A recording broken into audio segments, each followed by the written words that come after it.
Welcome to all of you. This is such a wonderful story. First of all, a little bit about your condition. You were diagnosed with narcolepsy last year. Tell me how this sort of affects your life. What are the symptoms you get? So I have narcolepsy with cataplexy. The narcolepsy makes you extremely tired during the day, but it also affects nighttime. So we have really, really poor quality sleep at night, and lots of horrible, vivid dreams and things like that. But the cataplexy has been my biggest problem. Right. It's sudden loss of muscle tone and muscle paralysis on like sudden emotions. So that would, laughing, if you were walking along the street, you could, in theory, just drop down. Yeah, I got it just then. Yeah. When you came in. Yeah. You feel really vulnerable because it's like being locked in, because I can hear everything that's happening. Well, this is the thing, you're fully aware the whole time that this is going on. I mean, I knew about narcolepsy, and I knew what that is with the sleeping and stuff, but with the cataplexy, it's... I didn't know about I didn't know about that, but it is literally just... You could completely fall to the floor, not be able to move like a puppet, like you say, but you're fully aware. Yeah, so I can hear people on the street saying, like, wake up, or and some ringing people, the ambulance. Some people have mistook you for being drunk.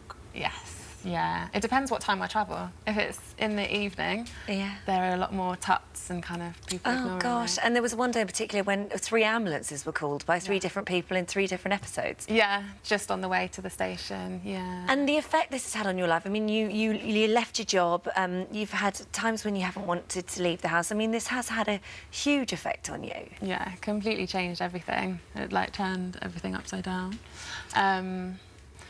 I had to leave my job. It wasn't my choice. I tried to keep going back, but I started to like fall down on the commute and things like that. OK, well, let's meet Poppy and see where she comes into all of this. Why would you in particular benefit from having a dog like Poppy? I was looking into a medical assistance dog because they can sort of give you warning before you have an attack, and a lot of comfort as well during the attack, because if dogs always knew that I was still there, like they would be nudging me and looking after me. And it's not just that. I mean, Poppy's trained now to wake you up in the morning when your alarm goes off. I mean, we could all do with a Poppy in the morning. Let me just say, she can stay at mine.